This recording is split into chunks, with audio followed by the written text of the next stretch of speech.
A clay pot found in Iraq could turn our scientific history upside down. This is the story of the Baghdad Battery, an ancient artifact that might prove people discovered electricity 2,000 years before we thought possible. By the end of this video, you will hold the key evidence to decide for yourself if our history books are wrong. We will investigate its controversial origins and the shocking experiments that brought it to life. What forgotten power might this simple jar have contained? Buried in the dust of a new railway cutting, the object seemed entirely ordinary at first. Workers just outside Baghdad in 1936 were focused on their task, not on rewriting history. They pulled a 13-centimeter tall clay jar from the earth, its yellow hue unremarkable. It was set aside with other finds, likely catalogued as just another ancient storage vessel. But this pot was different. Inside, a carefully rolled copper sheet formed a cylinder housing a single iron rod. The mouth of the jar was sealed with a thick layer of asphalt, a stopper that held both metal rods perfectly in place, insulating them from each other. It looked less like a container for food or scrolls and more like a piece of simple, elegant machinery. For years, it sat in the basement of the National Museum of Iraq, a puzzle waiting for the right person to see it. That person was Wilhelm Koenig, a German archaeologist who became the curator of the museum's collection. When he examined the jar, his trained eye saw past the mundane explanation. He did not see a pot for holding spices or precious oils. He saw the components of a battery. The iron rod was heavily corroded, a clear sign of a chemical reaction, while the copper cylinder showed signs of acidic plating.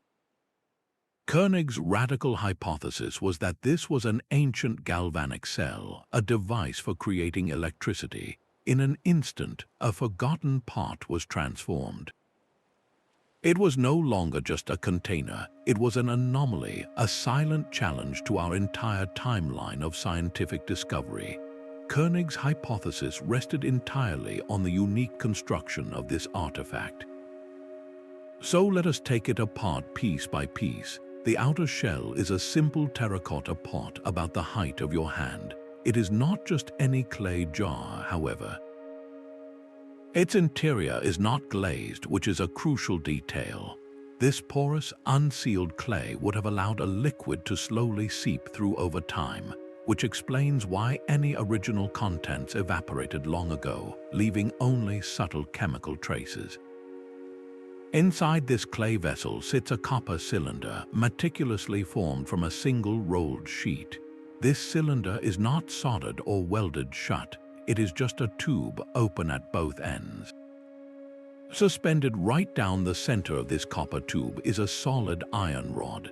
The two metals never touch because the entire assembly is capped with a thick plug of asphalt, a natural tar. This asphalt seal is the masterstroke of the design. It holds both the iron rod and the copper cylinder firmly in place while perfectly insulating them from one another. Think of it as the ancient equivalent of a plastic battery casing, preventing a short circuit. Now, imagine filling that jar with an acidic electrolyte, something common in the ancient world like vinegar, fermented grape juice, or even lemon juice. The acid would react with the two different metals. The iron rod would slowly dissolve, releasing electrons. Those electrons would then flow through the acidic solution to the copper cylinder, creating a small electrical current. If you were to connect a wire between the copper and the iron, you would complete the circuit, and that current would flow. Modern experiments with exact replicas have confirmed this. A single jar like this can generate a small but consistent voltage, around 1 volt. That is not enough to power a light bulb, but it is a definite, measurable electrical charge. So the physical evidence is clear. The components are all present and correctly arranged. The chemical reaction is simple and repeatable. the principles at work are the very same ones that Alessandro Volta would use to invent his voltaic pile 2,000 years later. The only thing missing is direct proof of what this ancient power was actually used for. But when was this object even made? Careful analysis places its creation somewhere between 200 years before the Common Era and 200 years after, a span of 4 centuries. This time frame is crucial because it slots the artifact directly into the reign of 2 successive and highly sophisticated empires, the Parthians and later the Sassanians. These were not dark ages. They were periods of extraordinary advancement, renowned for their mastery of metalwork and complex chemistry. Artisans of this era were creating intricate jewelry, forging powerful steel swords, and developing vivid pigments and glazes through sophisticated chemical processes. They possessed a deep, practical understanding of how materials behaved and interacted. The knowledge required to combine copper, iron, and an acidic substance fits perfectly within this technological landscape. It was a world capable of such an invention. This context makes the battery seem less like a miraculous outlier and more like a logical, if brilliant, extension of the existing science. So what would this electrical knowledge have been used for? Some of the most compelling clues come from other artifacts discovered across the region. There are a number of silver artifacts from this period that are curiously plated with an extremely thin, microscopically even layer of gold. Traditional methods like fire gilding produce a thick, uneven coating, but these objects show a perfect, consistent finish. To a modern materials scientist, this looks exactly like the result of electroplating, a process that requires a small electrical current to bond one metal to another. Could the Baghdad Battery have been part of a larger, lost technology? A craftsperson might have connected several of these jars together to create a stronger current, just like linking modern batteries in a series. This simple setup could have provided enough power to electroplate small objects like jewelry or religious statues, giving them a dazzling, divine-looking golden sheen. The cultural and economic value of such a technique would have been immense, transforming ordinary metal into what appeared to be solid gold. This is no longer just a theoretical experiment in a jar. It becomes a tool with a profound purpose, a secret of the workshop that could have been guarded for generations. The battery starts to feel less like a mystery and more like a missing piece of a puzzle we are only just beginning to assemble. The most compelling explanation for this ancient power lies in the hands of forgotten artisans. One leading theory suggests the Baghdad Battery was a tool for electroplating, a method of applying an incredibly thin layer of precious metal onto a more common object.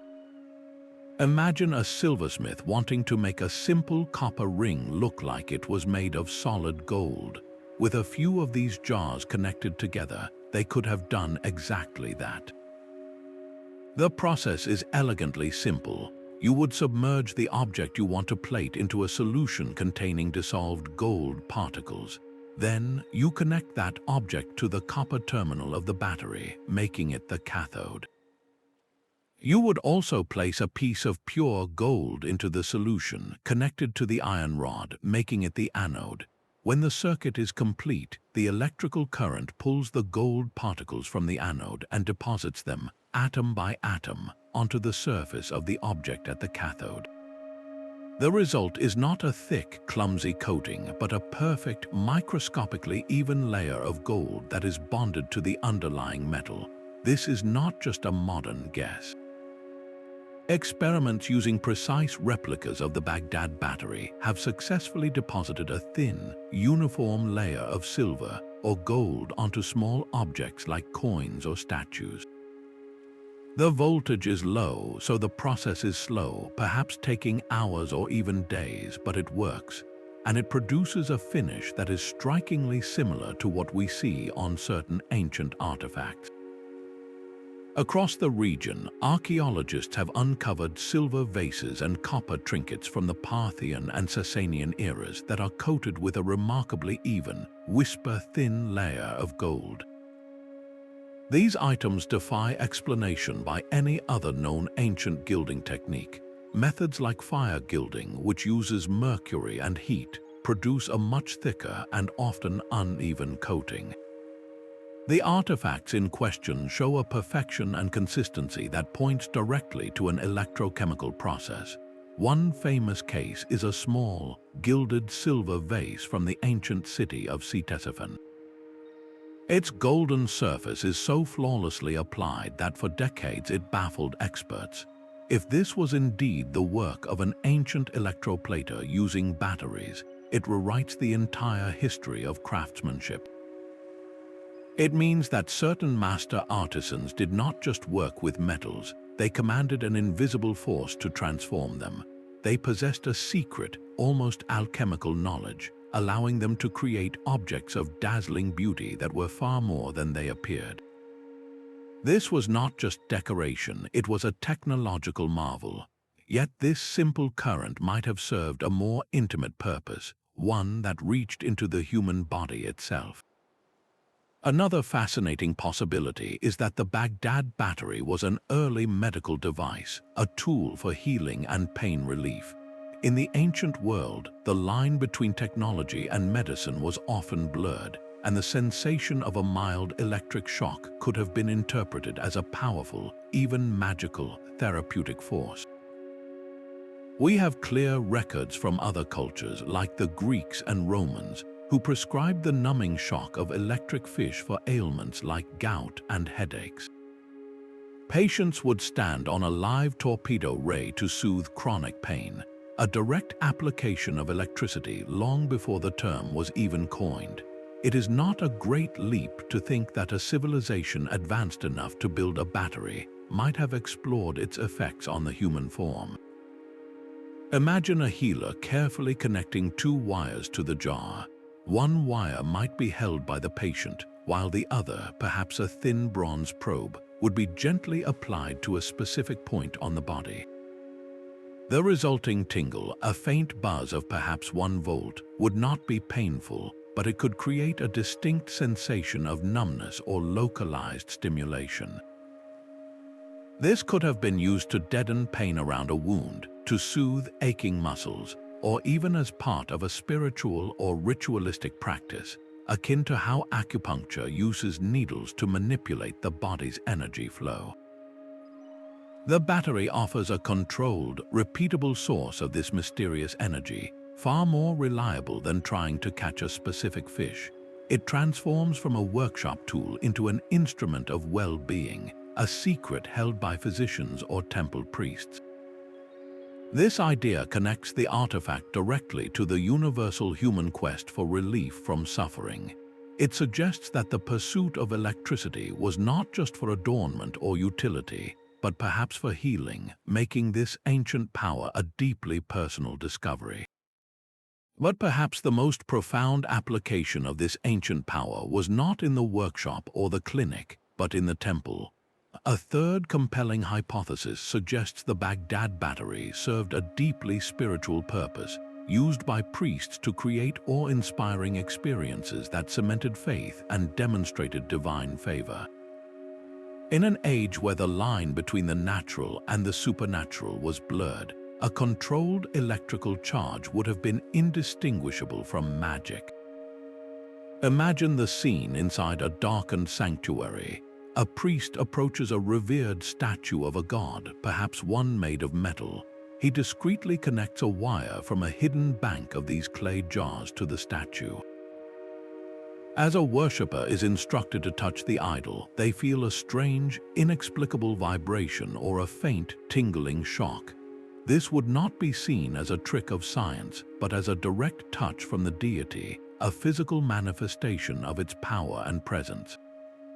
The psychological impact would have been overwhelming, transforming abstract belief into a tangible, electrifying encounter. We find echoes of this in other ancient cultures. The famous Dendera light reliefs in Egypt, though highly debated, depict what some interpret as giant light bulbs powered by mysterious energy cells. While the Baghdad Battery itself could not power a bright light, connecting several in series could produce a visible spark or a faint, eerie glow in a pitch-black room, enough to illuminate a sacred symbol for a moment. Temple inventories from Mesopotamian cultures list various divine instruments and vessels of wonder whose true functions remain unknown. Could these have been the components of such sacred technologies? The very materials of the battery support this idea. Asphalt was a sacred substance used in rituals and for purification. Copper and iron were metals associated with specific gods and celestial bodies. This was not a random assortment of parts, but a carefully chosen assembly of ritually significant materials. The creation of electricity, then, becomes a form of modern-day miracle, a technological secret guarded by a priestly class to inspire devotion and maintain social order. It reveals a world where innovation was not separate from faith, but served it. The quest to harness an invisible force was driven not just by practicality, but by the eternal human desire to connect with something greater than ourselves. Of course, such a radical idea has not gone without its challenges. Many respected scholars argue we are seeing exactly what we want to see, projecting our modern understanding of electricity onto an object that served a far more mundane purpose. The leading skeptical theory suggests the jar was simply a secure container for important religious scrolls. In this interpretation, the iron rod was a sturdy core around which a precious parchment or papyrus could be rolled. The copper cylinder was then a protective outer case, and the entire assembly was sealed with asphalt to protect the sacred text from moisture, insects, and decay. This is not a far-fetched idea. We have numerous examples of scrolls stored in cylindrical cases, though typically made of wood or leather. The use of metal would simply indicate a scroll of great importance, perhaps belonging to a temple or a king. The skeptics ask a very logical question. If this was a battery, where are the wires? No attached wires or metal connectors have ever been found with any of the jars. Where are the electrodes showing clear, consistent signs of corrosion from an acidic electrolyte?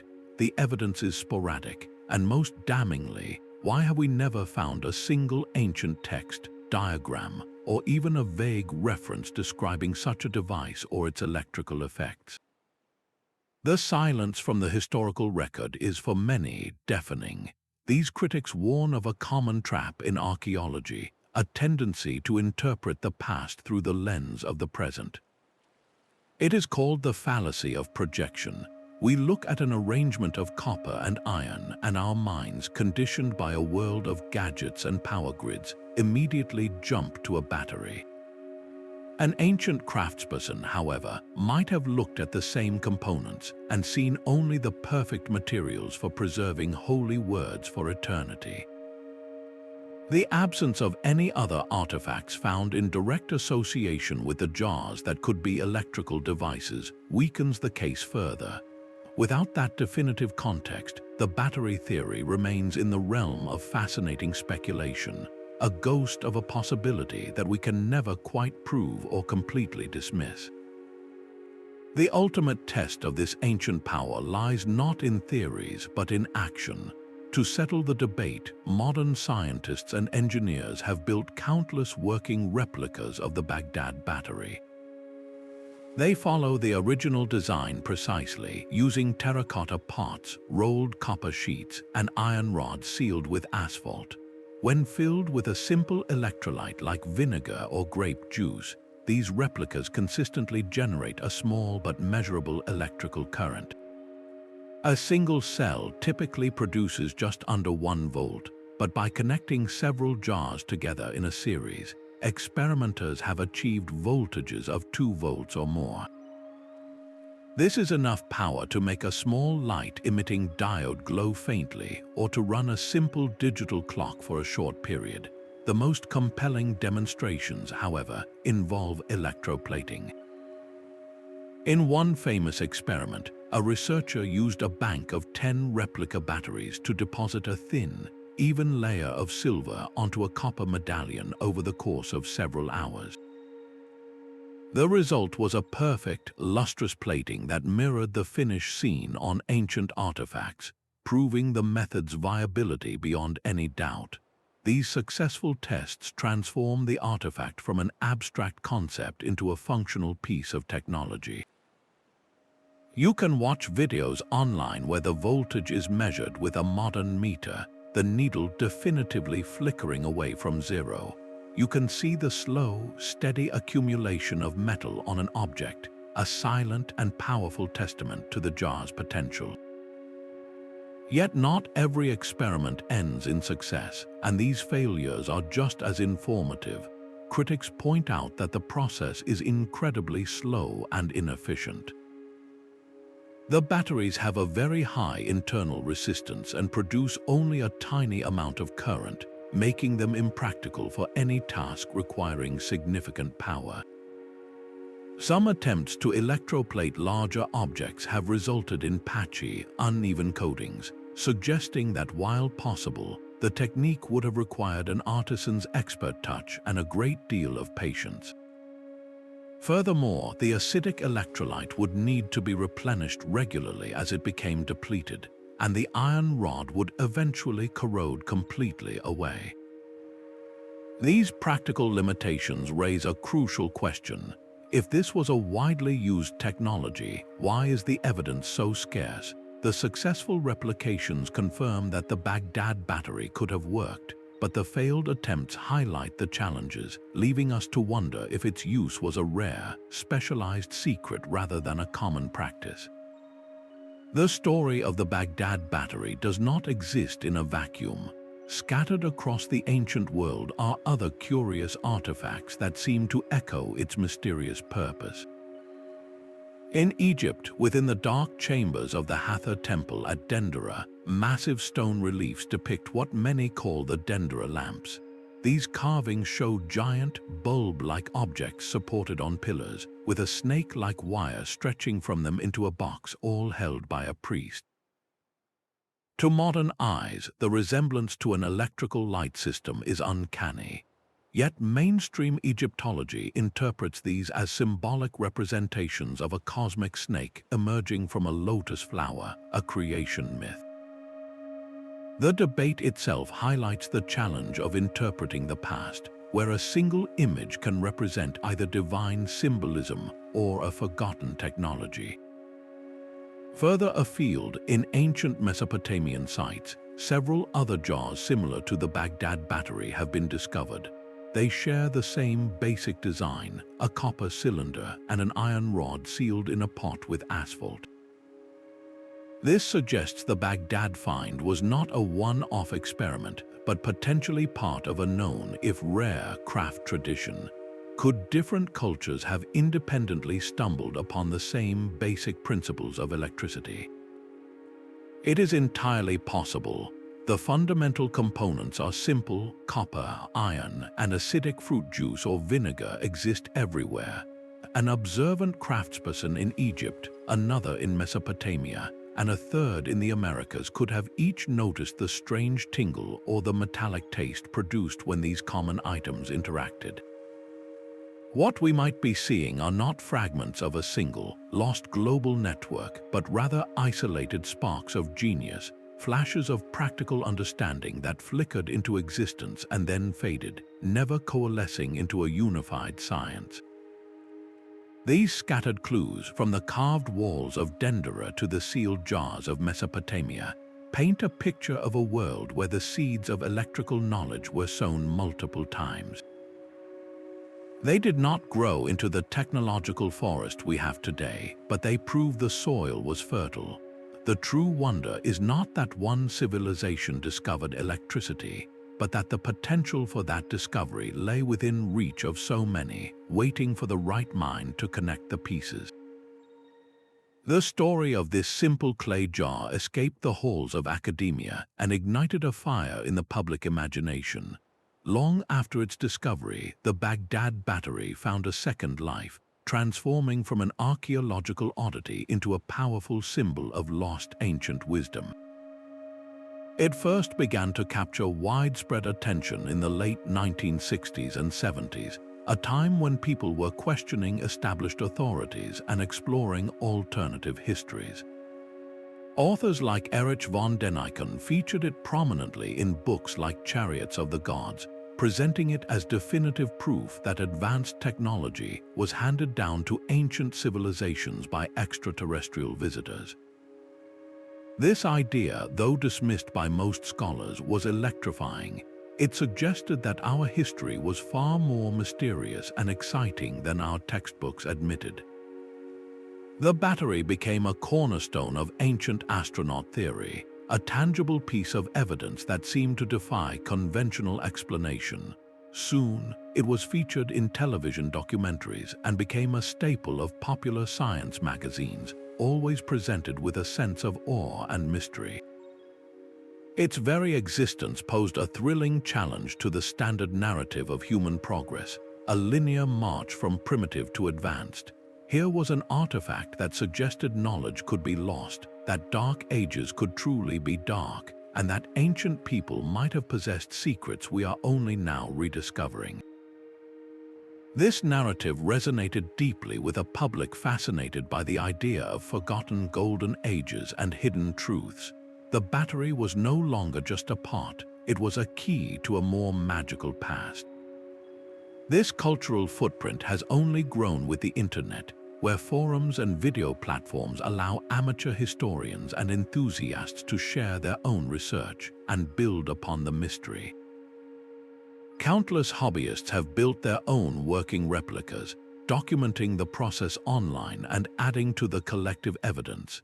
This artifact uniquely bridges the gap between professional archaeology and public participation, inspiring people to engage with history in a hands-on way. It challenges the very way we are taught about the ancient world in schools, which often focuses on kings and battles, leaving little room for technological anomalies. The enduring appeal of the Baghdad Battery lies in this disruptive power. It invites us to question what we think we know and to wonder if the past holds surprises we have not yet fully uncovered. Its journey from a museum basement to a global icon proves that the most compelling stories are not just about what we can prove, but about the possibilities we are brave enough to entertain. Every artifact tells a story, but only if it survives long enough to be heard. The physical evidence for ancient technologies like the Baghdad Battery is incredibly fragile. Clay pots can shatter, metal corrodes into dust, and organic materials like wires or cloth insulation simply vanish over the centuries. This creates a fundamental challenge for archaeologists. They are not just piecing together a puzzle, they are working with a puzzle that has most of its pieces missing, faded, or deliberately stolen. The original Baghdad Battery itself was stored in the National Museum of Iraq in Baghdad. During the looting that followed the invasion in 2003, the museum was ransacked. While the battery was eventually recovered, countless other priceless artifacts from the same period were lost forever. Each one of those lost objects could have held a crucial clue, a connecting piece that might have confirmed or denied the battery's purpose. Their disappearance is a permanent wound to our collective history. Even when artifacts are safely recovered, their context is often the first thing to be destroyed. An object pulled from an unrecorded looter's pit is just an object. But that same object, carefully excavated by a trained archaeologist, is surrounded by data.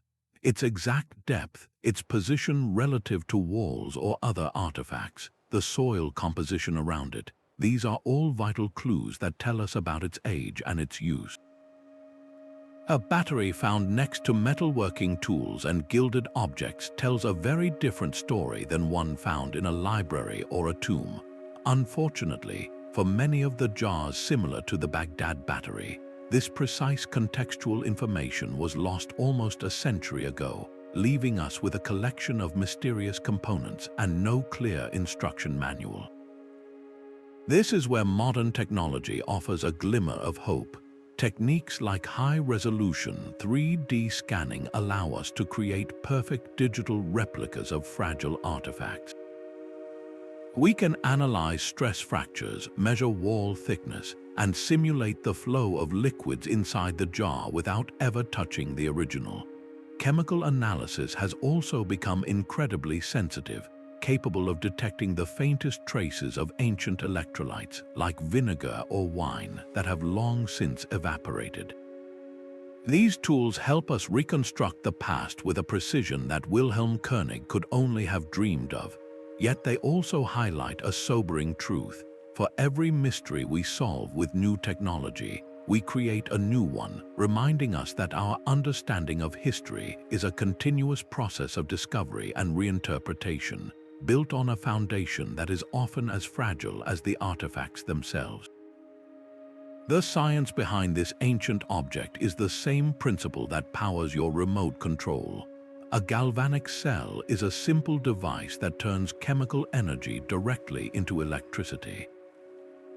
Think of the classic school science experiment, the lemon battery. You push a copper coin and a zinc nail into a lemon, connect them with a wire, and you can power a tiny digital clock. The lemon juice acts as the electrolyte, a liquid that conducts electricity. The two different metals have a natural tendency to react with the acid, and this reaction forces tiny particles called electrons to flow from one metal to the other through the wire, creating an electric current. This is exactly what happens inside the Baghdad Battery. The iron rod and the copper cylinder are the two different metals. The acidic liquid, whether vinegar or wine, is the electrolyte. A chemical reaction is a dance of oxidation and reduction, known as a redox reaction. The iron, being more reactive, wants to dissolve in the acid.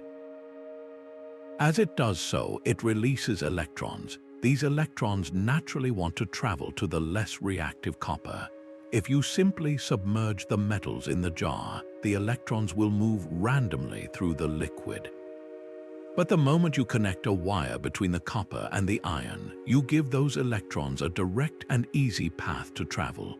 This flow of electrons through the wire is what we call electricity. The voltage, which is the electrical pressure pushing the electrons, is determined by the types of metals used. The combination of iron and copper produces a little less than 1 volt. That is a very gentle push. The current, or amperage, is the actual quantity of electrons flowing. In the Baghdad Battery, this current is extremely small, measured in mere microamps. This is because the internal resistance is quite high. The clay pot itself, the electrolyte, and the metals all resist the flow of electrons, like a narrow pipe slowing down the flow of water. This low current is the main reason for skepticism. While the battery can produce a voltage, it cannot deliver much power. It is a whisper of electricity, not a shout. Yet for certain tasks like slow electroplating or creating a faint tingling sensation, a whisper is all you would need. Understanding these fundamentals, the gentle voltage and the tiny current, is the key to judging the artifact's true purpose. It was not a powerhouse, but it was a precise and subtle tool. Our standard timeline for electricity begins with the ancient Greeks. Around 600 years before the Common Era, Thales of Miletus noted that rubbing amber with fur would make it attract feathers, a strange force he could not explain. For over 2,000 years, this was little more than a curiosity. Then, in the 1600s, William Gilbert coined the term electricus from the Greek word for amber, and the science of electromagnetism began to slowly take shape. Benjamin Franklin's famous kite experiment in the 1750s connected lightning to this mysterious force. Luigi Galvani made dead frogs' legs twitch with metal probes in the 1780s, and his rival, Alessandro Volta, responding to Galvani's work, invented the first true electric battery, the voltaic pile, in the year 1800.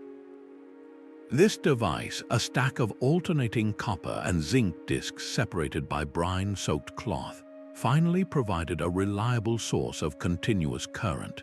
It was the spark that ignited the modern electrical age, leading directly to Michael Faraday's electric motor in the 1820s and the world-changing technologies that followed. This is the clean, linear history we are taught, a steady march of progress from European thinkers, but this timeline has a profound and unsettling gap. The Baghdad Battery, if it is what it seems, predates Volta's pile by at least 1600 years. This single artifact collapses the neat chronology, suggesting that the foundational principles of the battery were not a sudden breakthrough of the Enlightenment, but a discovery that had been made, lost, and then remade all over again. It forces us to ask a difficult question. How many other sparks of genius have flickered and died in the darkness between ancient workshops and modern laboratories? This revised history is not just about moving a date on a timeline. It is about re-evaluating the very nature of innovation. It challenges the Eurocentric narrative that often dominates our textbooks, reminding us that scientific discovery is a global, human endeavor, not the exclusive property of any one culture or era.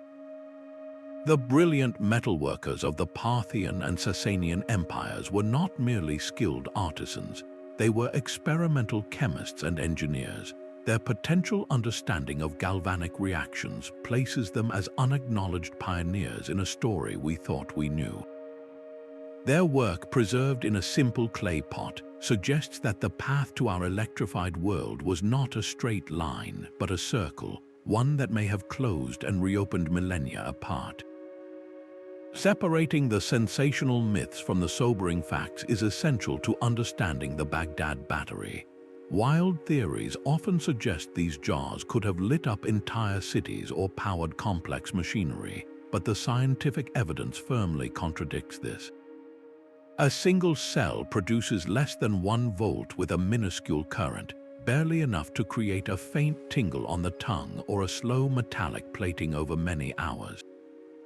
To power even a single small light bulb would require connecting hundreds, perhaps thousands, of these jars in perfect unison, a logistical feat for which we have no archaeological evidence whatsoever. The idea of an ancient power grid is a fantasy projected onto the past, ignoring the artifact's actual, gentle capabilities. Another persistent myth claims the entire thing is an elaborate hoax, a modern object planted to deceive archaeologists. Yet the provenance, while imperfect, traces back to a legitimate 1936 excavation. The materials, the construction, and the aging all align perfectly with other verified artifacts from the Parthian era. No forger of that time would have possessed the specific electrochemical knowledge to create an object that would only become relevant decades later when its function was proposed. The battery was not a hoax, it was a misidentified tool waiting for its purpose to be recognized. So where does the truth lie? We are left with a spectrum of possibility, bounded on one end by verified science and on the other by complete mystery. The verified fact is that the object, when replicated, produces electricity. This is an undeniable, laboratory-confirmed truth. The great unknown is whether its creators understood the principles behind this effect or simply knew the practical outcome from generations of trial and error. Did they see it as a form of controlled magic, a chemical trick, or a rudimentary form of science? The absence of written records means we can only infer intention from the design itself. This critical approach does not diminish the artifact's wonder, it grounds it in a more profound reality. It transforms the battery from a prop for wild speculation into a genuine testament to ancient human ingenuity. By clearing away the hype, we can focus on the most fascinating question of all, not what it could have done in our imaginations, but what it actually meant to the people who carefully assembled copper, iron, and asphalt 2,000 years ago. A single working battery implies an entire technological ecosystem that we have completely missed. If this was not an isolated curiosity but a known tool, its existence rewrites the quiet hum of the ancient world, filling it with possibilities we never considered. Think of the most immediate application, light. While a single jar cannot power a bright lamp, a series of them could sustain a faint, eerie glow. In the absolute darkness of an underground temple or a royal tomb, even the weakest sustained light would have been a breathtaking miracle, a flame that did not flicker, consume air, or produce smoke. This was not just a matter of convenience, it was a transformation of sacred space, allowing rituals to be performed in a constant, otherworldly luminescence. The psychological impact alone would have been profound, solidifying the power of a priestly class who could command a cold, silent sun. But light is only the beginning. The same steady current could have been used for precise timing mechanisms, perhaps regulating water clocks or triggering simple alarms. It could have powered primitive communication systems over short distances, using a coded series of shocks transmitted through wires, a secret language of tingles known only to a select few. The most tantalizing possibility is that this knowledge could have accelerated entire fields of study. With a reliable source of electricity, the nature of metallurgy, chemistry, and even medicine could have advanced along a different, perhaps faster, trajectory. An ancient society on the cusp of an industrial revolution, powered not by steam but by electrochemistry, is a staggering thought. So why did this path not lead to an electrified antiquity? The answer may lie in the very nature of the technology. This was not a system that scaled easily. The batteries were fragile, their output was minuscule, and the materials required copper, iron, asphalt were valuable. This was likely a technology of the elite, a closely guarded secret of royal workshops and high temples. Its knowledge would have been passed down orally from master to apprentice, a fragile chain of wisdom that could be broken by a single invasion, a plague, or a simple shift in political power. When the Parthian and Sassanian empires eventually fell, their libraries were burned and their workshops were looted. The specialized artisans who understood the secrets of the shining jars may have been killed or scattered, their practical knowledge evaporating into myth within a single generation. The Great Library of Alexandria, a repository for the world's knowledge, suffered a similar fate, its countless scrolls lost to fire. How many other technological sparks were extinguished in such conflagrations? The Baghdad Battery stands as a haunting reminder that progress is not a one-way street. Civilizations can forget as much as they discover, leaving behind only silent, enigmatic objects that challenge everything we assume about our past. Leaving the Baghdad Battery out of the classroom is a missed opportunity of monumental proportions. Our standard history lessons often present a neat and tidy timeline, a straight arrow of progress pointing from the ancient world to the modern one. This artifact shatters that simplicity, forcing us to confront a far more dynamic and uncertain past. What if, instead of memorizing dates and dynasties, students were given this clay pot and asked a simple question: what was it for? Suddenly, a lesson in rote memorization transforms into a masterclass in the scientific method. They would have to form a hypothesis, perhaps it was a scroll case, or maybe a battery. They would then test that idea not by reading a textbook, but by building a replica, mixing vinegar and grape juice as an electrolyte, and measuring the voltage with a multimeter. The classroom becomes a laboratory, and history becomes an active, hands-on investigation. This process teaches a crucial lesson: that knowledge is not just a collection of facts to be absorbed, but a process of inquiry, experimentation, and debate.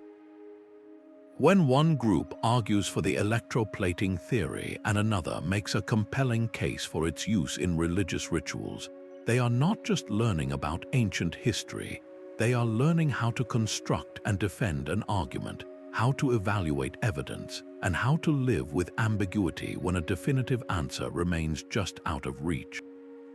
A lesson plan could challenge students to design their own experiment to test the battery's limits.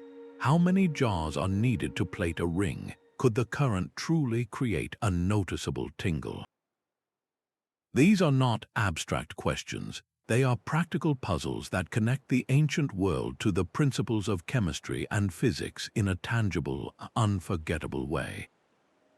By integrating such mysteries into education, we do more than just teach history. We cultivate a generation of critical thinkers who understand that our story is still being written, and that the next great discovery might be hiding in plain sight, waiting for a curious mind to ask the right question. The silence of this ancient jar is a challenge to our modern tools.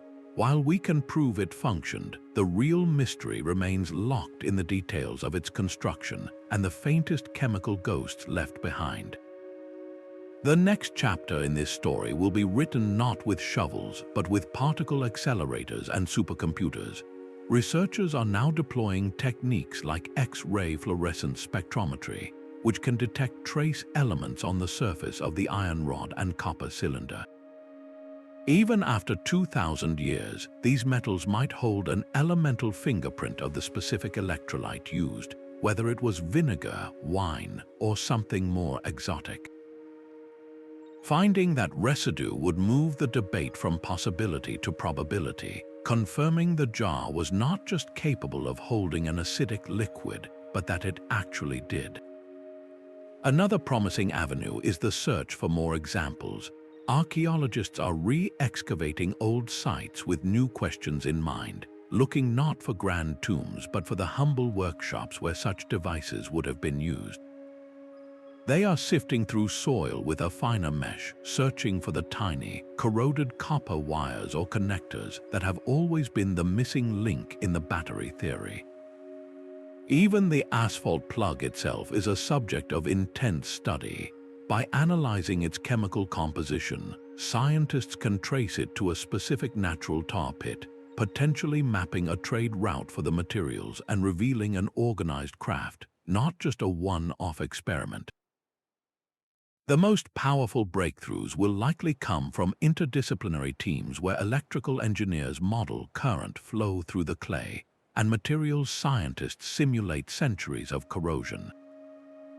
These digital recreations can test thousands of scenarios in minutes, revealing the most efficient configurations and the most likely applications. Imagine a virtual ancient workshop where you can see how many jars were needed to plate a specific artifact, or how the current would interact with the human body. This collaboration between the past and the future, between historians and technologists, is our best hope for listening to what the artifact has been trying to tell us. The mystery of the Baghdad Battery is no longer just a puzzle to be solved. It is a beacon guiding us toward a more humble and wondrous understanding of our own history.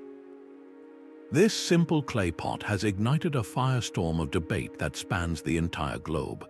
In the Middle East, particularly in Iraq and Iran, the battery is often viewed with a deep sense of national pride.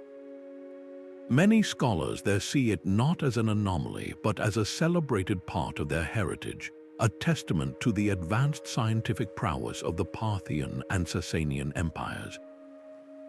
They argue that Western academia has been slow to accept the theory because it disrupts a comfortable, Eurocentric narrative of scientific progress. One prominent Iranian historian famously stated that we have been taught to see the ancient world through Greek and Roman eyes, blinding us to the innovations happening further east. For them, the jar is a powerful symbol of a forgotten golden age. European and North American academic circles, however, have often been far more skeptical. The mainstream archaeological view in these institutions has frequently dismissed the battery as an interesting but unproven curiosity. A leading Oxford professor once called it a solution in search of a problem, arguing that without direct evidence like wires or explicit texts, it remains an imaginative but unsubstantiated leap. The debate plays out in the pages of prestigious journals, where one paper might present new experimental data supporting the electroplating theory, only to be met with a rebuttal questioning the statistical significance of the findings. At international conferences, the topic can create a palpable tension in the room, a clash between two different ways of knowing. Some researchers champion experimental archaeology, building working replicas as their form of proof. Others hold fast to traditional methods, insisting that interpretation must be grounded solely in the contextual evidence found at a dig site, evidence that for the battery remains frustratingly absent. This is not just a dry academic dispute, it is a fundamental disagreement over how we reconstruct the past. Are we limited only to what we can physically prove, or can we use informed speculation to fill in the gaps left by time? The public, meanwhile, has largely embraced the mystery. Online forums buzz with theories, and documentary channels feature the battery in prime-time specials, often framed as definitive proof of lost ancient high technology. This popular embrace puts pressure on the academic world, forcing a reluctant but necessary conversation. The enduring global conversation around this one artifact proves a crucial point, that the past does not belong to any single culture or discipline. It is a shared human story, and sometimes the most compelling chapters are the ones we are still learning how to read. Ownership of this ancient wonder is as complex as its purpose.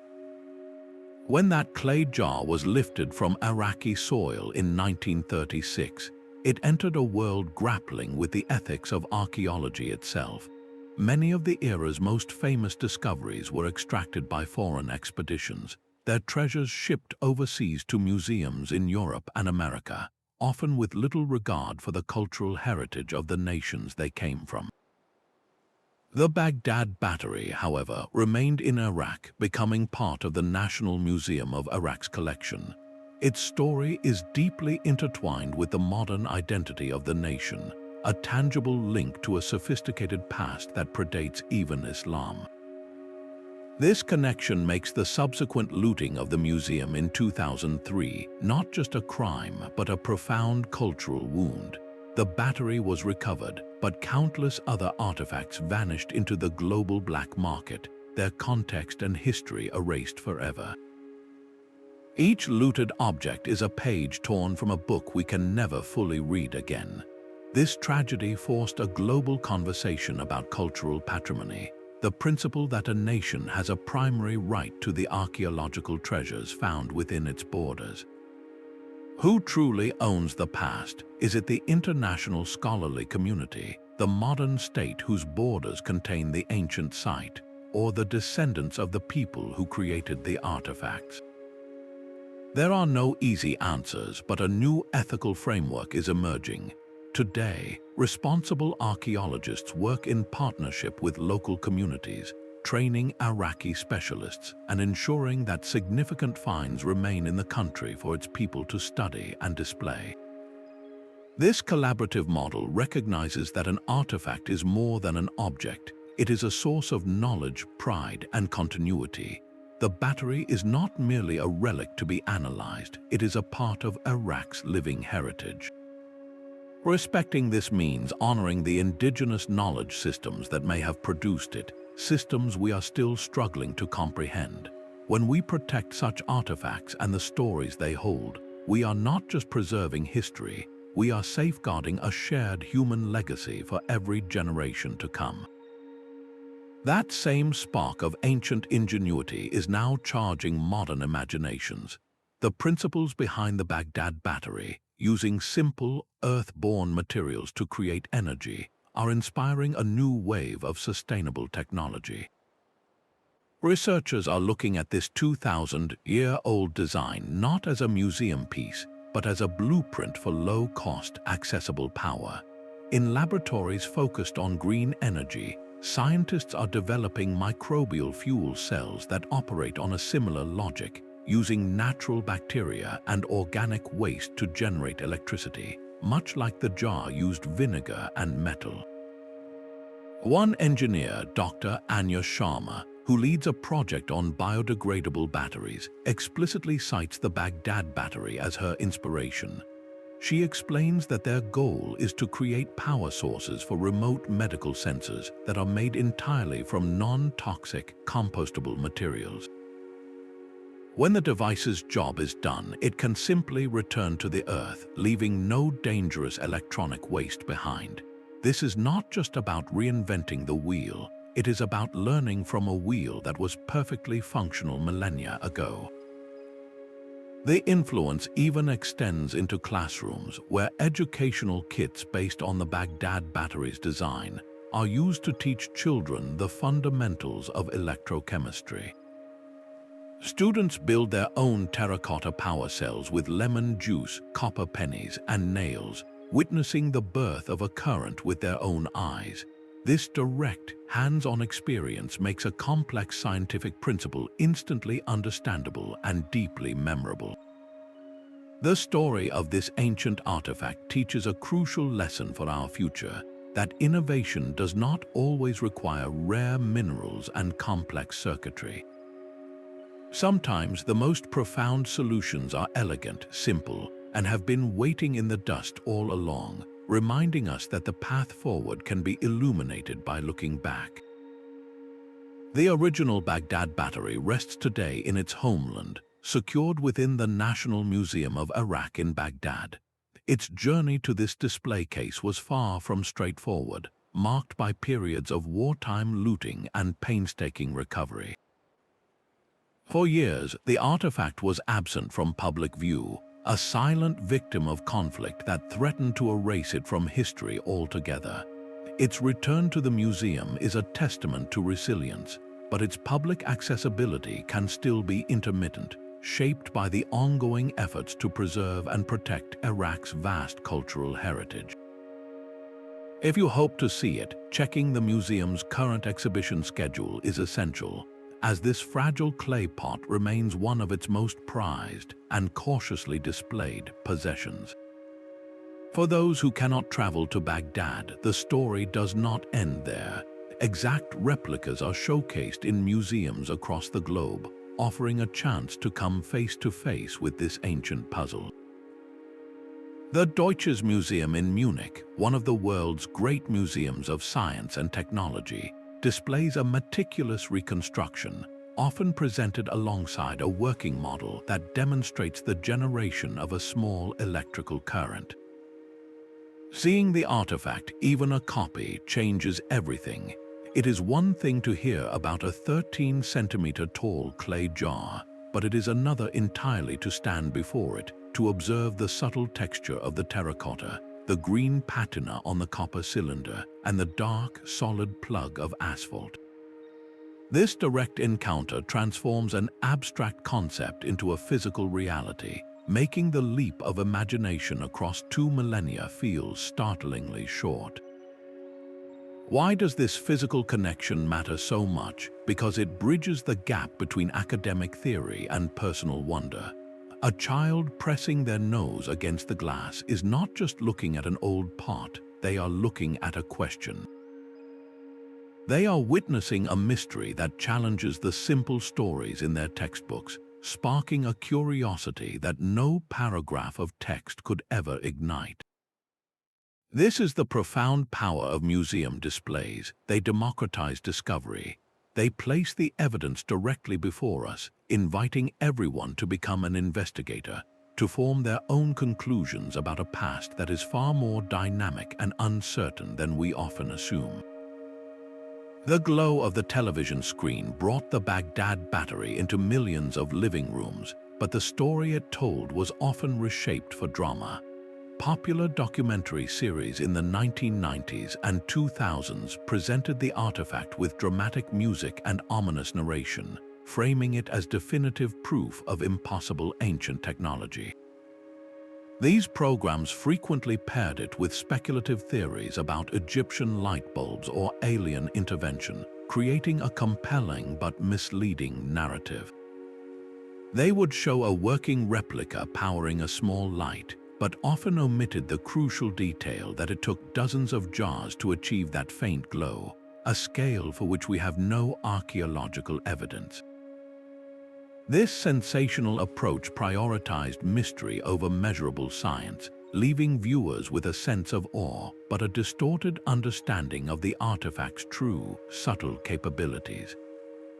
The rise of online video platforms amplified this trend, allowing amateur investigators and content creators to share their experiments with a global audience. While this democratization of history is powerful, it also creates an information landscape where a well-produced but poorly researched video can garner millions of views, while a dry, academic paper presenting counter-evidence remains unseen. One widely shared video claims to show the battery being used to electroplate a full-sized statue in mere hours, a feat that laboratory tests prove would require an impractically large array of cells and days of continuous operation. These exaggerations, while entertaining, build a house of cards that collapses under the slightest scrutiny. So how can you, as a viewer, navigate this maze of information? Seek out sources that embrace nuance. Look for documentaries produced by major scientific institutions or public broadcasters, which typically feature interviews with both proponents and skeptics from the academic world. They will present the electroplating theory, but also give equal weight to the scroll jar hypothesis, allowing you to hear the full debate and weigh the evidence yourself. Be wary of any source that presents a single, definitive answer with absolute certainty, that uses overly dramatic reenactments, or that dismisses mainstream scholarship as a closed-minded conspiracy. The true story of the Baghdad Battery is not a simple riddle to be solved, but a complex historical detective story. By learning to critique the media you consume, you become more than just a passive viewer. You become an active participant in the investigation, separating the spark of genuine mystery from the flash of empty spectacle. This mystery reaches far beyond the dusty shelves of a museum. The story of the Baghdad Battery taps into something deeper within us, a collective curiosity about the limits of human ingenuity. It forces a quiet question into the open: what if our timeline of progress is wrong? We often view history as a straight, well-marked road leading directly to our modern world. But this humble clay pot suggests there were forgotten detours, paths that were explored and then lost to time. It challenges the very foundation of what we think we know about our ancestors' capabilities. For many, this is not just an academic exercise, it is a source of personal inspiration. I have received letters from engineers who built their first replica as a teenager, their fascination with this object directly shaping their career path. One teacher wrote to say she uses the battery to show her students that science is not a collection of settled facts, but a living, breathing debate where a single artifact can upend everything. These stories reveal a universal truth. We are drawn to mysteries that humble our certainty and expand our sense of possibility. This enigma connects us to the past in a profoundly human way. It is not about proving that ancient people had our technology, but about recognizing that they possessed their own unique forms of brilliance, solutions born from their specific needs and their deep understanding of the natural world. Their spark of discovery, whether intentional or accidental, resonates across the centuries. It reminds us that the capacity for innovation is a fundamental part of the human spirit, not a modern invention. The true gift of the Baghdad Battery is its enduring question mark. It invites all of us to look at the world a little differently, to question the stories we have been told, and to remain open to the wonders that history has not yet finished revealing. The Baghdad Battery remains a profound enigma, a whisper from the past that refuses to be silenced, We have followed its trail from a dusty excavation site to modern laboratories, from the workshops of ancient artisans to the inner sanctums of temples. We have weighed the compelling evidence for electroplating and medical use against the skeptical, yet equally plausible, argument that it was merely a sacred scroll jar. The voltage is real, but the intention behind it is a ghost we cannot quite capture. This object does not offer us a simple answer. Instead, it offers us a far greater gift, a permanent question mark etched into the foundation of history. It forces us to confront the uncomfortable truth that our timeline of human ingenuity is not a straight, well-lit highway, but a path with many forgotten forks, overgrown and leading into the dark. The greatest legacy of this clay pot is not what it proves, but what it permits us to wonder. It invites us to look at every ancient artifact with fresh eyes, to see the potential for lost knowledge in the most ordinary of objects. How does this story change your own perspective? Does it make the ancient world feel more distant or surprisingly closer, filled with brilliant, inquisitive minds not so different from our own? The conversation does not end here. Share your verdict in the comments below. Do you believe it was a battery, or does the mystery endure for you? If you are captivated by these journeys into history's hidden secrets, subscribe to continue unraveling the wonders of our world with us. The next great discovery is always waiting just beneath the surface.